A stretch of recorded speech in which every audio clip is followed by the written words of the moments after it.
네, 제가 이제 두 번째로 여러분 앞에 설교를 하는 것 같습니다. 두 번째 되면 좀 떨리는 게 덜할 줄 알았는데 여전히 지금 손이 차갑게 변해가지고 긴장함으로 여러분 앞에 섰습니다. 먼저 샬롬 찬양대 귀한 찬양 감사합니다. 신실하신 하나님께 우리 하나님께 집중하시면서 그 하나님을 만나시는 오늘 되시기 바랍니다. 제가 주위 사람을 만나보면 크든 작든 간에 모두 아픔을 가지고 살아가고 있음을 발견하게 됩니다. 삶에서 나오는 고통은 하나하나가 어떻게 그리 견디기 힘든 것일까요? 아무리 했어도 상황이 나아지지 않습니다. 남을 탓해보거나 아니면 나를 탓해보기도 합니다. 엎친 데 덮친 격으로 삼중고의 고통으로 쓰러져 신음하고 있음에도 불구하고 또 고통이 가중되어서 나를 더 힘들게 하고 압박하는 순간들이 있습니다. 하나님을 찾아보지만 그 어디에도 하나님이 보이시지 않는 것 같습니다. 이제는 있던 눈물까지 메말라가고 오히려 살아있음이 고통이 되는 순간을 경험하게 됩니다. 내가 원하지도 않았는데 왜 하필 나에게 이러한 일들이 닥쳤을까? 왜 내가 세상에 태어났을까? 차라리 태어나지 않았으면 좋았을걸. 그런 생각도 듭니다. 결국 어떤 이들은 생활고를 이겨내지 못해서 자신과 가족을 같이 그 목숨을 끊어버리는 일들이 있었던 것을 우리는 뉴스를 통해서 알고 있습니다. 여러분은 어떠십니까? 안녕하십니까? 혹 죽고 싶지만 어쩔 수 없이 그냥 살아가시진 않습니까? 신앙의 힘으로 이겨보려고 노력하지만 하나님이 보이지 않습니다. 살 소망이 끊어진 채 원망으로 살아가시는 건 아닌지 모르겠습니다. 희망을 토해내는 삶은 정말 실상으로 죽은 산과 다름없습니다. 이 험난한 세상을 살면서 상처 없이 사는 사람은 아무도 없습니다. 결국 우리는 내가 지고 있는 짐조차 해결하지 못하는 그러한 고통과 신음 속에서 허덕이며 살아가는 인생임을 발견하게 됩니다. 그렇게 우리는 누구나가 서로 위로가 필요한 사람들입니다. 그러나 누군가 나를 위로해 준다고 해도 그 어떤 사람이 나를 위로해 준다고 해도 나의 그 깊은 상처를 싸매어 주지는 못합니다. 사람이 주는 위로함은 한계가 있기 마련이기 때문입니다. 오늘 이 자리에 영원한 위로함을 주시는 하나님을 만나시는 여러분 되시기를 주님 안에서 축원합니다. 3절 말씀에 보니까 감사하게도 우리 하나님은 모든 환난과 아픔을 아시고 위로하시는 모든 위로의 하나님이라고 말씀하고 계십니다. 위로에 해당하는 원어를 살펴보면 파라클레시스라고 하는데요. 용기를 도와주다, 위로하다, 대신해서 요청하다, 구원하다, 곁으로 부른다, 초청하다 라는 뜻을 가지고 있습니다. 즉 위로란 것이 무엇이냐 하면 낙심해 있는 사람을 내 곁으로 불러다가 찾아서 격려하고 용기를 북돋아 주는 것이라고 말할 수 있겠습니다. 여러분이 잘 아시는 성령님에 대해서 우리가 보혜사 성령님이라고 말씀합니다. 그 보혜사가 파라클레토스라고 합니다. 위로자로 되어 있죠. 우리를 도와주는 자. 그리고 대언자이신 우리 예수 그리스도, 우리가 심판대 앞에 섰을 때 우리를 대신해서 우리가 이런 사람이다, 나를 따르는 자다 라고 대언해 주실 그 예수 그리스도를 향해서 파라클레토스를 사용합니다. 위로자로, 대언자로 사용하고 있습니다. 여기 아버지 하나님께서, 오늘 읽었던 아버지 하나님께서도 모든 위로의 하나님 파라클레토스가 되어주신다라고 말씀하고 계십니다. 그러면 우리는 먼저 행복하지 않습니까? 세 분의 하나님께서 우리에게 위로자가 되어주신다고 말씀하고 계십니다. 그 사실을 기억하시면서 살아가시는 여러분의 삶이 되시기를 바랍니다. 3절 말씀에서 보니까 바울은 하나님을 좀 독특하게 표현을 합니다. 한번 보시겠어요? 그는 우리 주 예수 그리스도의 하나님이요 라고 말하고 있습니다. 그리고 자비의 아버지시요 모든 위로의 하나님이시며 라고 표현하는데 그냥 우리 아버지 하나님이라고 표현하면 되는데 왜 이렇게 세세하게 구분해서 말했을까? 여러분 과거의 구약시대에 보면 이렇게 표현하죠. 조상의 하나님을 표현하는데 아브라함의 하나님, 이삭의 하나님, 야곱의 하나님 이렇게 표현했는데 이 바울은 그거를 떠나서 우리 그리스도의 하나님이라고 표현합니다. 그 이유가 무엇일까?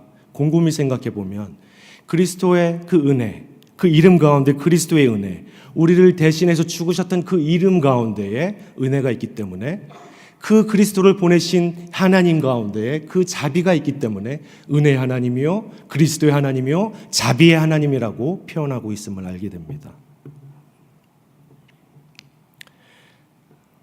그렇게 아픔을 아시는 우리 아버지 하나님은 모든 위로의 하나님이 되실 수 있습니다. 4절 말씀에 보니까 이런 표현이 있습니다. 모든 환난에서 능히 위로하시는 분임을 찬송하면서 고백하는 것을 볼 수 있는데요. 우리 가운데 먼저 찬송을 하면서 위로하시는 하나님이다. 계속적으로 이러이러한 하나님이시기 때문에 3절 말씀과 같이 이러한 하나님이시기 때문에 우리를 위로하실 수 있는 분이다 라고 표현하고 있는 것입니다. 이사야 49장 15절의 말씀을 보니까 여인이 어찌 그 전 먹이는 자식을 잊겠으며 자기 태에서 난 아들을 긍휼히 여기지 않겠느냐. 그들은 혹시 잊을지라도 나는 너를 잊지 아니할 것이라 라고 말씀하십니다. 결코 우리 하나님은 우리를 절망과 고통 가운데서 버려두시는 분이 아니십니다. 예수님은 이 땅에 오셨을 때에 가난한 가정에서 태어나셨습니다. 목수의 아들로 태어나셨어요. 그리고 끊임없이 감시와 고소고발을 당한 사실을 여러분은 알고 계십니다. 이사야 53장의 말씀처럼 사람들에게 멸시받고 버림받고 숱한 고통을 겪었으며 우리가 받아야 할 고통을 대신 받았고 우리가 겪어야 할 슬픔을 대신 겪으신 분이십니다. 이렇듯 예수님은 우리의 모든 인간이 가질 수 있는 감정과 모든 아픔들을 몸소 체휼하신 분이십니다. 그런 그분이 우리의 아픔을 어찌 모른 척 하실 수 있겠습니까? 성령님은 어떠신가요? 성령도 우리의 연약함을 도우시나니 우리는 마땅히 기도할 바를 알지 못하나 오직 성령이 말할 수 없는 탄식으로 우리를 위하여 친히 간구하시는 분이시라고 증거하고 있습니다. 세 분의 하나님이 우리와 함께 하십니다. 여러분 좌우를 향해서 한번 인사 나누실까요? 세 분의 하나님이 여러분과 함께 하십니다.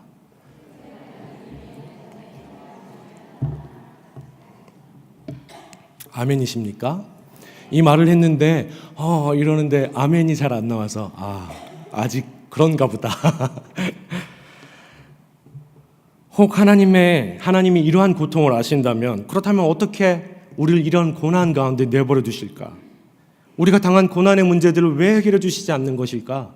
이러한 의문을, 이러한 생각을 가지실 분이 있을 거라고 생각합니다. 여러분, 우리가 신앙생활을 함에 있어서 정말 풀기 어려운 문제가 있다면 이러한 문제, 하나님께서 왜 침묵하고 계신가? 이러한 고난 가운데, 이러한 아픔 가운데 왜 침묵하고 계신 것일까? 왜 하나님은 우리의 고통을 돌아보시지 않는 것일까? 하나님의 뜻을 따라서 정말 애써서 살고 있는데, 하나님의 약속을 믿고 정말 애쓰면서 살고 있는데 왜 하나님은 내 부르짖음에 응답하시지 않는 것일까? 내 기도를 듣기는 하시는 것일까? 하나님은 나에게 무관심하는 것이 아닐까? 언제까지 응답을 기다려야 하는 것인가? 이러한 신앙적 물음과 함께 이러한 갈등들은 비단 지금 현 시대를 살아가는 우리만 겪었던 문제가 아님을 알 수 있습니다. 성경을 보면 많은 인물들이 이러한 어려움을 겪었던 것을 발견하게 됩니다. 제가 표준 번역본으로 여러분에게 성경 말씀을 읽어드리려고 합니다. 다윗은 시편 13편 1절에서 3절까지 그 말씀에 이렇게 말합니다. 주님, 언제까지 나를 잊으시렵니까? 영원히 잊으시렵니까? 언제까지 나를 외면하시렵니까? 언제까지 나의 영혼이 아픔을 견뎌야 합니까? 언제까지 나의 영혼이 고통을 받으며 괴로워야 합니까? 언제까지 나의 영혼이 내 앞에서 의기양양한 원수의 꼴을 보고만 있어야 합니까? 나를 굽어 살펴주십시오. 나에게 응답하여 주십시오. 주 나의 하나님, 내가 죽음의 잠에 빠지지 않게 나의 두 눈에 불을 밝혀주십시오. 이렇게 부르짖습니다. 31편에 보니까 주님 나를 긍휼히 여겨주십시오. 나는 고통을 받고 있습니다. 한해 사무쳐서 내 눈이 시력조차 잃었습니다. 내 혼과 몸도 기력을 잃고 말았습니다. 나는 극심한 고통으로 생명이 끝장났으며 햇수가 탄식 속에서 흘러갔습니다. 근력은 고통 속에 말라버렸고 뼈마저 녹아버렸습니다. 욥은 또 어떻습니까? 그러나 내가 동쪽으로 가서 찾아보아도 하나님은 거기에 안 계시고 서쪽으로 가서 찾아보아도 하나님을 뵐 수가 없구나. 북쪽에서 일을 하고 계실 터인데도 그분을 뵐 수가 없고 남쪽에서 일을 하고 계실 터인데도 이마다 나를 피하여 지나가는구나. 그분을 뵐 수가 없구나 라고 탄식합니다. 요셉, 모세, 하박국, 여러분 알고 많은 신앙인들이 이러한 하나님의 침묵 속에서 고난 가운데서 어려움을 당하고 있었습니다. 그러나 우리가 성경을 보아 알 수 있듯이 그 종국의 그 결과는 어떻습니까? 하나님이 위로하심을 받은 자들이었습니다. 5절 말씀에서도 바울도 예수님을 믿음으로 말미암아 당하는 그리스도의 고난이 넘친다라고 말하고 있습니다. 8절과 9절 말씀에 보면 힘에 겹도록 심한 고난을 당해서 살 소망까지 끊어졌다. 자신은 하나님의 사형 선고를 받은 것처럼 느껴졌다. 이렇게 고백하고 있습니다. 이러한 고난이 어떤 고난인지를 고린도후서 11장 이후에 보면 나타나게 되는데요. 당한 고난을 알 수 있는데 그 옥에 갇히기도 했고 매도 수도 없이 맞았고 돌에 맞아서 죽을 뻔도 했고 배가 파손돼서 일주일 동안 계속적으로 망망대해로 흘러갔었고 때로는 강도를 만나고 잠도 못 자고 춥고 떨고 굶주리는 삶을 살았음을 알 수 있습니다. 예수님을 믿고 고난이 떠나간 것이 아니라 예수님 때문에 오히려 고난이 찾아왔다라고 말하고 있습니다. 우리의 성도의 삶도 그렇지 않습니까? 예수님을 믿으면 뭔가 나아질 줄 알았는데 마치 바울의 고백처럼 예수님 믿고 어떻게 이렇게 더 고난이 더 많습니까? 어떻게 이렇게 참아야 되는 것이 많습니까? 어떻게 이런 환난이 나에게 계속적으로 있습니까? 이러한 탄식을 우리 하나님께 하시진 않았었습니까? 이러한 고난을 관망하시고 하나님의 침묵에도 불구하고 바울은 3절 초반의 말씀 다 같이 보겠습니다. 뭐라고 고백하는 줄 아십니까? 3절 초반절 말씀입니다. 찬송하리로다 라고 말합니다. 어떻게 이렇게 찬송한다라고 말할 수 있을까요? 그런 고난 가운데서 찬송합니다. 이런 하나님을 찬송합니다. 나에게 고난 주신 하나님인데 그 하나님을 찬송하는 모습을 볼 수 있습니다. 어떻게 이런 고백을 할 수 있었을까? 바울은 왜 고난을 받게 하는지, 왜 침묵하시는지에 대한 그 하나님의 뜻을 일부나마 말씀을 통해 계시하고 있습니다. 다 같이 말씀 보겠습니다. 6절 말씀입니다. 다 같이 읽겠습니다. 시작. 우리가 환난 당하는 것도 너희가 위로와 구원을 받게 하려는 것이요. 그 다음에 우리가 위로를 받는 것도 너희가 이 위로가 너희도 견디게 하느니라. 아멘. 7절에는 또 뭐라고 말씀하십니까? 너희를 위한 우리의 소망이 견고함은 너희가 고난에 참여하는 자가 된 것 같이 위로에도 그러할 줄을 알미라. 고난을 주시는 이유가 바로 여기에 있습니다. 위로와 구원을 받게 하시려고. 그것이 우리 하나님의 뜻입니다. 저는 이 고난의 이유에 대해서, 하나님의 침묵에 대해서 다 알려드릴 수 없습니다. 성경에 말씀하시는 대로 우선 그 목적이 하나 있다면, 그 뜻이 있다면 이거라는 거예요. 위로와 구원을 받게 하기 위해서. 그러는 여러분, 환난이 우리에게 닥쳤을 때에 하나님의 위로는 무조건적으로 이루어지는 게 아니라 우리에게 견딜 수 있도록 힘을 주신다라는 거예요. 왜냐하면 그 뒤에 위로도 받게 하시고 고난에 같이 참여함으로 하나님께 나아갈 수 있도록 하시기 위함이기 때문에 그렇습니다. 하나님의 위로는 감당할 수 있는 힘을 주는 것입니다. 그래서 우리가 어려움을 숨는 피난자가 아니라, 도망자가 아니라 인내로 승리하는 승리자가 되도록 이끄시는 분이심을 믿으시기 바랍니다. 제가 잠시 영상을 하나 준비했습니다. 영상을 준비하는 동안에 잠깐 그 줄거리를 약간 설명드리려고 합니다. 최근에 저는 이제 TV를 그렇게 자주 보는 게 아닌데 우연하게 TVN에서 나오는 슬기로운 감방 생활이라는 것들을 봤어요. 이게 나중에 알고 보니까 뭐 인터넷에 기사도 이런 부분이 나와 있더라고요. 근데 이제 거기에 그 8화를 하나만 봤어요. 다 보는 게 아니라 하나 보고 거기서 깊은 감동이 있어서 이거를 소개해드리고 싶습니다. 이 드라마는 감옥에 수감되어 있는 죄수들의 이야기입니다. 거기에도 여러 종류의 죄수들이 있는데요. 보실 영상에 보면 가난한 사람이 한 명, 청년이 하나 나와요. 근데 거기에서 열심히 공부하고 그 몇 수, 시험이 계속 낙방하여서 몇 수를 했어요. 그러던 중에 지방에 있는 친여동생이 올라와서 같이 살겠다라고 말합니다. 돈이 없고 가난하기 때문에 열심히 공부만 했었기 때문에 할 수 있는 게 없었어요. 집 한 칸을 더 늘려야 됐기 때문에 돈을 마련을 했었습니다. 그래서 이 청년은 공사판에 뛰어들고 숙식을 제공하는 곳으로 가서 열심히 일을 하게 됩니다.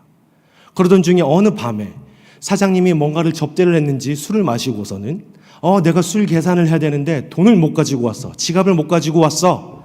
이것 좀 갖다 줘. 예? 이 밤에요? 거기에 차 있잖아. 차 끌고 와서 나한테 지갑만 건네주고 가. 이렇게 말을 했어요. 그래서 이 청년은 차를 몰고 지갑을 건네주러 가는 중이었습니다. 그런데 아니나 다를까 밤 늦게였는지 그리고 공사일로 힘들었었는지 눈을 껌뻑껌뻑하면서 졸기 시작합니다. 그러다가 어느 순간 사람이 지나가고 여러분이 생각하는 것처럼 치게 됩니다. 죽지는 않았어요, 보니까. 근데 그 가운데서 경찰서에서 진술을 하는데 사장이 같이 앉아있는 장면이 나옵니다. 근데 발뺌을 하는 거예요. 내가 언제 너에게 지금 그런 차를 가지고 오라고 그랬어? 그러면서 발뺌을 해요. 그러면서 꼼짝없이 이 청년은 수감 생활을 하게 되고 맙니다. 그러나 이 수감 생활을 하는 과정에서 열심히 모범적인 생활을 했어요. 그러던 가운데에 자신의 동생이 결혼을 한다는 소식을 들었고 자신이 열심히 생활한 덕분에 일찍 출소할 수 있는 기회가 주어졌어요. 근데 그것도 난관에 부딪히고 맙니다. 그러니까 마음이 얼마나 속상하겠어요. 조금만 더 버티면 일찍 나갈 수 있다. 동생 결혼식에 같이 참여할 수 있다라는 기대를 가지고 있었는데 못하게 됐습니다. 그러던 도중에 머리가 아프기 시작하고 계속 고민하고 걱정하다 보니 머리가 아프기 시작하고 약을 하나 먹고 견디다가 또 머리가 아파서 또 먹고 하면서 7, 8알을 먹은 것 같아요. 그러면서 쓰러졌어요. 너 자살하려고 그랬지. 이런 말이 오고 가오는데 치료실에 가서 치료를 받던 중에 이제 오늘 지금 바로 보실 그 영상이 이제 나오기 시작합니다. 잠시 보고 같이 말씀 나누겠습니다. 하루도 안 쉬고 아르바이트하고 5시간씩 자면서 공부했는데도 합격을 못했어요. 시험만 붙었어도 제 탓이에요. 그러게. 네가 더 노력했어야지.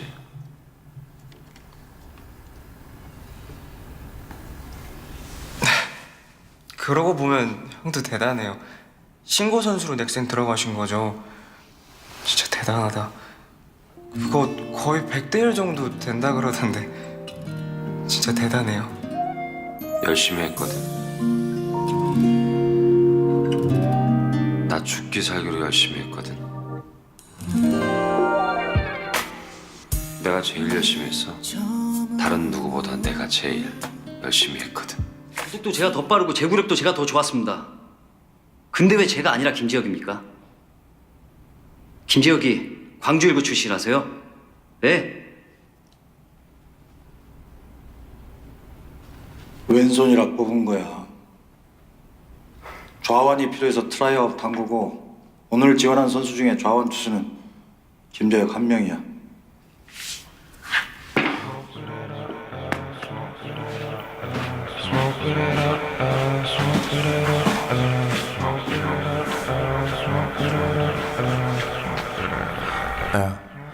뭐 어쩔 수 없는 거지 여기서는 현재란 말이 제일 무의미하니 뜬구름 잡니만이 하는 문제에선 포기가 정답이라는 거지. 그니까 please talk about the past. 그니까 please talk about the past. 근데 형, 저도 진짜 열심히 살았거든요. 남들이 하는 거, 나도 하고 싶은 거 그거 다 참고 진짜 아무것도 안 하고 저 공부만 하면서 진짜 열심히 살았어요. 진짜 미친 듯이 일만 했는데 근데 왜 이래요? 저 뭘 더 어떻게 해야 되는지 모르겠어요. 더 노력했었어야지. 네가 더 노력하고 최선을 다했어야지.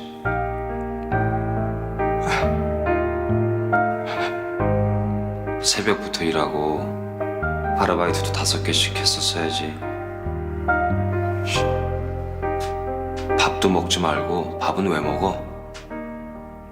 잠도 5시간 자지 말고 3시간만 잤었어야지. 밥도 안 먹고 잠도 안 자고 1년 365일 일만 하고 공부만 했었어야지.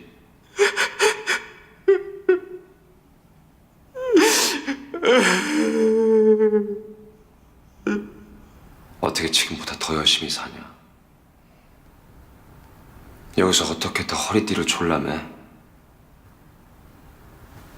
어떻게 더 화이팅을 해?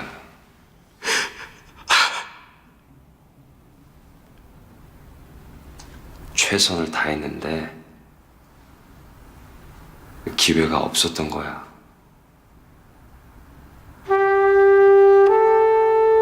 그러니까 세상을 탓해. 세상에 더 노력하고 애를 썼어야지. 자리를 그렇게밖에 못 만든 세상이 문제인 거고 세상에 더 최선을 다해야지.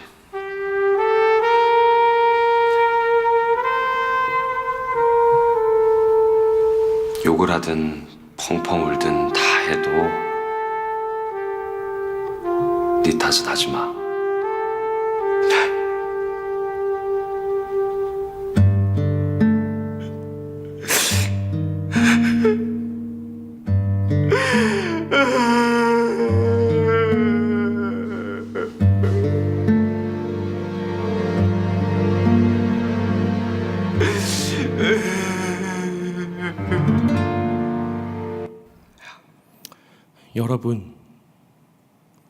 여러분은 어떠한 위로를 받기 원하십니까? 그리고 우리가 해주는 위로는 또 어떠합니까? 마치 초반의 대사처럼 더 허리띠를 졸라매지 그랬어. 잠도 자지 말고 더 했었어야지. 이렇게 채찍질을 하진 않았습니까? 이렇게 위로도 되지 않는 말들로, 허공을 맴도는 말들로 위로하진 않았습니까? 마치 욥의 친구들과 같은 말로 위로하진 않았습니까? 저는 이 뒷장면에서 보면 또 다른 청년, 야구 선수였었는데요. 자신이 정말 잘한 줄 알고 뽑힌 줄 알았는데 아까 나왔던 영상처럼 그냥 왼손으로 던지는 사람이 필요해서 뽑혔던 걸 사실을 알고는 더 열심히 일을 했다고 합니다. 더 열심히 연습을 하고 했다고 합니다. 죽을 둥 살둥 하면서 그런 아픔을 가졌기 때문에 이러한 나중에 나온 네가 어떻게 더해 라는 위로가 나올 수 있었지 않았을까요? 만약에 몰랐다면 이런 위로를 안 했을 거예요. 더해, 조금만 참아. 할 수 있어. 이 정도 선에서 위로를 했다면 그 마음을 같이 하는 사람은 더 깊은 마음을 나눌 수 있었을 것입니다. 저는 여기에서 이 대사를 통해서 하나님께서 우리에게 위로하시는 음성이 이렇지 않을까, 우리에게 말씀하시는 위로가 이렇지 않을까 생각해 보았습니다. 너 열심히 충분히 했어. 너 어떻게 이 가운데서 더 열심히 어떻게 살아?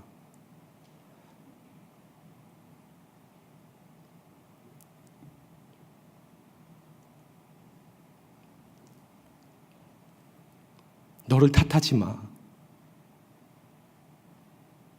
그렇게 위로하시는 하나님이 아닐까 생각해 봅니다.